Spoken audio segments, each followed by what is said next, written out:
যুক্তরাষ্ট্রের সঙ্গে বাংলাদেশের বাণিজ্য চুক্তি নিয়ে যখন সকল মহলে কথা হচ্ছে, বিশেষজ্ঞ মহল বলেন অথবা শিক্ষাবিদ, অর্থনীতিবিদ, সাংবাদিক যারা এটা নিয়ে আলোচনা করছেন, সমালোচনা করছেন, তখন আমরা দেখছি যে এটা নিয়ে সরকার কোনো উচ্চবাচ্য করছে না, বিরোধী দল কোনো উচ্চবাচ্য করছে না, সবাই একদম চুপ হয়ে আছে।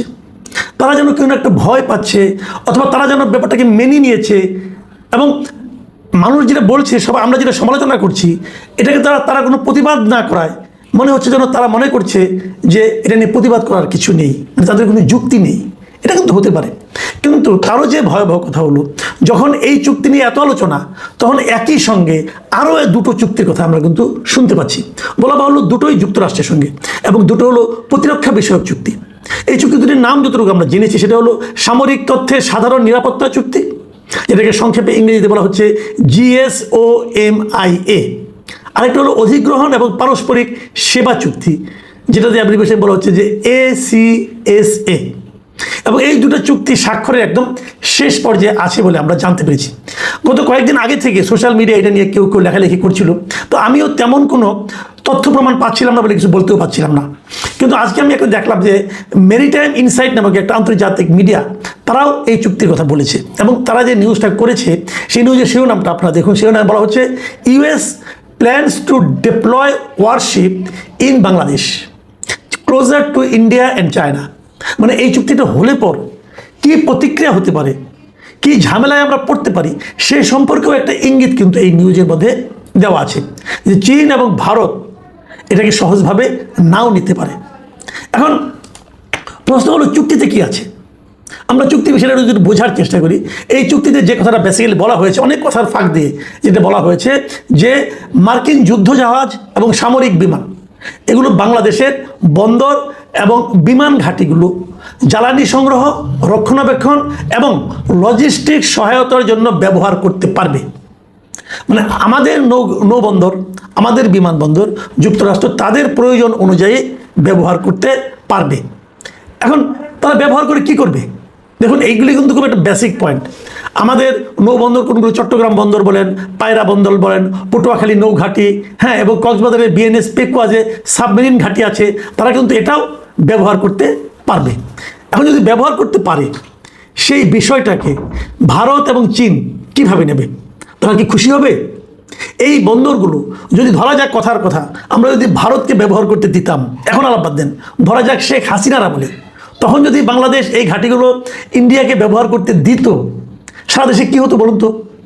তুলকালাম কাণ্ড হয়ে যেত। তারা বলতো দেশ বিক্রি করে দিচ্ছে, আমরা গোলামিতে ঢুকে যাচ্ছি, গোলামি চুক্তির মধ্যে ঢুকে যাচ্ছি, আমরা অন্য দেশের করদ রাজ্যে পরিণত হচ্ছি বলতো। কিন্তু কারা বলতো? সেই চেহারাগুলো আপনারা জানেন। সেই লোকগুলি এখন কি করছে? সেই লোকগুলো কেউ কি প্রতিবাদ করেছে? কেউ কি একটা শব্দ উচ্চারণ করেছে? তাহলে যে গোলামি হয়নি সেটা নিয়ে তাদের চিৎকার চেঁচামেচি আমরা দেখেছি, কিন্তু যে গোলামি হয়ে যাচ্ছে, চুক্তির নাম টাম সবই ঠিক হয়ে গেছে, কী হবে তাও আমরা ইন্টারন্যাশনাল মিডিয়াগুলোতে এগুলো নিয়ে লেখালেখি চলছে, সেগুলো নিয়ে আমাদের মিডিয়াও চুপ। এবং আমাদের ওই দেশপ্রেমিক লোক যারা গোলামির কথা শুনলে পরে যাদের গায়ের রক্ত টকবক করে ফুলতে থাকে, সেই লোকগুলি এখন হিম শীতল রক্ত নিয়ে চুপচাপ বিচরণ করছেন হাসি মুখে। কেন হচ্ছে এটা? কেন করতে দিচ্ছি আমরা? কেবল এটাই না, এরপরে কিন্তু অন্য সামরিক স্থাপনাও কিন্তু আমাদেরকে ব্যবহার করার জন্য দিতে হবে মার্কিন যুক্তরাষ্ট্রকে। আপনাদের মনে আছে কিছুদিন আগে অন্তর্বর্তীকালীন সময়, সরকারের সময়, কক্সবাজারের এখানে মার্কিন সেনাবাহিনীদের মহড়া করার জন্য এসেছিল। তখন আমরা অনেকে প্রতিবাদ করেছিলাম যে এটা কেন করতে হচ্ছে। তখন সারা মানে ওই গভর্নমেন্ট নানাভাবে ব্যাখ্যা করেছিল যে এটাকে রুটিন ওয়ার্ক, হ্যান ওয়ার্ক, ত্যান ওয়ার্ক, নানা কিছু। আপনাদের এটাও মনে আছে, নিশ্চয়ই মনে থাকার কথা, যে বিগত স্বৈরাচারী শাসক যাকে আমরা বলি শেখ হাসিনা, তার আমলে শেখ হাসিনা কিন্তু বলেছিলেন যে যুক্তরাষ্ট্র তাদের নৌবাহিনীর ব্যবহারের জন্য, সামরিক বাহিনীকে ব্যবহার করতে দেওয়ার জন্য আমাদের সেন্ট মার্টিন দ্বীপ এবং তার আশেপাশের এলাকাগুলো ব্যবহার করতে চেয়েছিল এবং বলেছিল ওগুলো ব্যবহার করতে দিলে শেখ হাসিনার কোনো সমস্যা হবে না, শেখ হাসিনাকে তারা ক্ষমতায় টিকিয়ে রাখবে। এই সমস্ত কথা শেখ হাসিনা বলেছিল, আমরা বিশ্বাস করিনি। আমরা বলেছি শেখ হাসিনা এমনি আমাদের একটা জুজুর ভয় দেখাচ্ছে।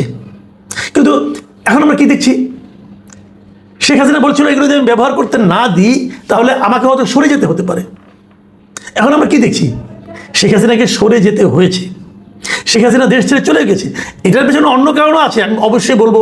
শেখ হাসিনার অপশাসন, শেখ হাসিনার গণতন্ত্র হরণ, মানুষের ভোটাধিকার হরণ, অবাধ লুটপাটে সায় দেওয়া, এরকম অনেক কিছু আছে। অপরাধের কোনো শেষ নেই।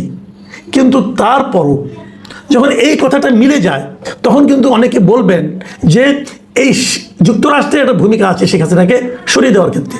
আপনাদের মনে আছে কয়েকদিন আগে এই আমরা যেটাকে জুলাই আন্দোলন বলছি, সেই আন্দোলনের যিনি প্রধান ব্যক্তি যারা ছিলেন, তাদের যিনি গুরু হিসেবে পরিচিত ছিলেন মিস্টার ফরহাদ মাজহার, উনিও কিন্তু কয়েকদিন আগে বলেছেন যে উনি এখন বুঝতে পেরেছেন যে এই আন্দোলন অথবা শেখ হাসিনার পতন অথবা ক্ষমতার পরিবর্তন যাই বলি না কেন, এর পেছনে মার্কিন যুক্তরাষ্ট্রের একটা বড় ভূমিকা আছে। মার্কিন যুক্তরাষ্ট্রের ইন্টারেস্টে কোথায়, সেগুলো আমরা ধীরে ধীরে টের পাচ্ছি। প্রথমে হলো বাণিজ্য চুক্তি, এবং তারপরে এখন হচ্ছে এই প্রতিরক্ষা চুক্তিগুলো। তাহলে তো সেই একই কথা হলো। শেখ হাসিনাকে আমরা মানে দেশ থেকে তাড়িয়ে দিলাম, শেখ হাসিনাকে আমরা বললাম এগুলি করেছে, আমরা বললাম শেখ হাসিনা জুজুর ভয় দেখাচ্ছে, কিন্তু এখন দেখা যাচ্ছে সেগুলোই তো বাস্তবায়িত হচ্ছে। আচ্ছা, আমরা হাইপোথেটিক্যালি ধরি যদি এই ঘটনাগুলি ঘটে যায়, আমাদের কি হবে? ভাবুন তো, যুক্তরাষ্ট্র এখানে কেন এই ঘাঁটিগুলি করতে যাচ্ছে, ঘাঁটি মানে তাদের অবস্থান নিতে যাচ্ছে কেন? কারণ কিন্তু একটাই, যে এই যে সামুদ্রিক অঞ্চলটা আছে, যে ভূরাজনৈতিক যে ব্যাপারটা আছে, এই সামুদ্রিক অঞ্চলে প্রভাবটা কার? ভারতের এবং চীনের। ভারত এবং চীনের এই প্রভাব যেটা বিস্তার করে আছে, এর বিপরীতে যুক্তরাষ্ট্র তার প্রভাব এখানে খাটাতে যাচ্ছে। তারা যদি সেখানে খাটাতে চায়, সেটাকে কি চীন এবং ভারত সহজভাবে নেবে? ভাবুন, আপনারা ভাবুন, দেবে? নেওয়ার কোনো কারণ আছে? চীনের সঙ্গে যুক্তরাষ্ট্রের কী সম্পর্ক, এটা তো আমরা কদিন আগেই দেখলাম। যুক্তরাষ্ট্র তার দলবল নিয়ে, ট্রাম্প তার দলবল নিয়ে, এলন মাস্ক সবাইকে নিয়ে, যত ব্যবসায়িক টাইকুন আছে সবাইকে নিয়ে চীনে এসেছিলেন, চীনের প্রেসিডেন্টের সঙ্গে দেখা করেছেন, আলোচনা করেছেন, তারপর বিফল মনোরথ হয়ে ফেরত গেছেন। তারা চীন থেকে কিছুই পাননি।